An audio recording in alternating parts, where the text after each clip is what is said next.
Hello friends, welcome to Tridevi cooking channel. వేసవి రాకతో గుర్తొచ్చే తొలి మధురం మామిడి పండు ఈ ప్రపంచాన్నే తీపిగా మారుస్తుంది. అన్నీ సిద్ధంగా ఉంటే 15 నిమిషాల్లో తయారయ్యే మామిడి పండు రెసిపీ. ఈ సమ్మర్ హాలిడేస్లో మీ ఇంట్లో చిన్నపిల్లలు వంట చేస్తానని మారం చేస్తున్నారా? అయితే ఈ సింపుల్ రెసిపీ వాళ్ళు కూడా చేసేయొచ్చండి.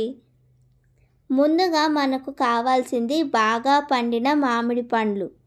మామిడి పండ్లు తొక్కు తీసి ముక్కలుగా కోసుకొని పేస్ట్ లాగా చేసి రెడీగా ఉంచుకోవాలి. ఒక గిన్నె తీసుకొని అందులో మనము తయారు చేసి పెట్టుకున్న మామిడి పండు రసాన్ని వేసుకోవాలి.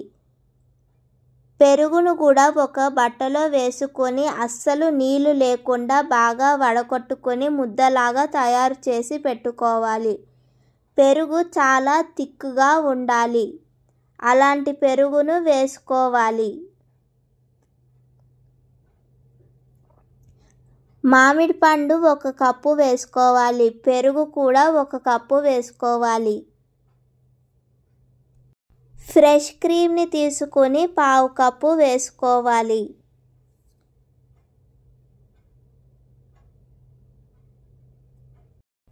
ఇప్పుడు వేసుకున్న మ్యాంగో ప్యూరీని, పెరుగుని మరియు క్రీమ్ని బాగా కలిసేలాగా ఒక విస్కర్ తీసుకొని బాగా కలుపుకోవాలి.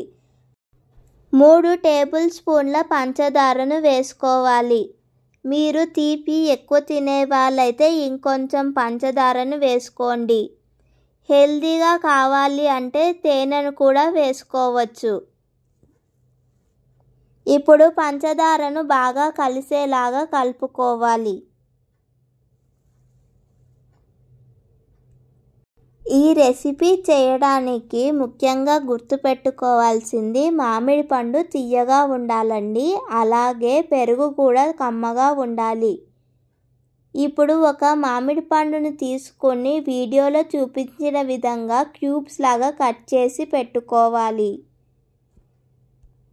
ఈ విధంగా కట్ చేసి పెట్టుకున్న మామిడి పండు ముక్కలను ఇప్పుడు మనము తయారు చేసిన మిశ్రమంలో వేసుకోవాలి. మామిడి పండు ముక్కలను ఇలాగా కట్ చేసి వేసుకోవడం వల్ల తినేటప్పుడు అవి పంటికి తగులుతూ ఉంటే చాలా రుచిగా ఉంటుంది. ఇప్పుడు చివరగా అందులో మళ్ళీ కొద్దిగా ఫ్రెష్ క్రీమ్ని వేసుకోండి. ఫ్రెష్ క్రీమ్ వేయడం వల్ల రుచి పెరుగుతుంది మరియు చాలా క్రీమీగా ఉంటుంది. అంతే అండి, చాలా ఈజీగా మరియు 15 నిమిషాల్లోనే తయారైపోయే మామిడి పండు రెసిపీ రెడీ. మీకు ఈ రెసిపీ కనుక నచ్చితే లైక్ చేయండి, షేర్ చేయండి. మామిడి పండు లవర్స్ ప్లీజ్ సబ్స్క్రైబ్ చేసుకోండి ఫ్రెండ్స్.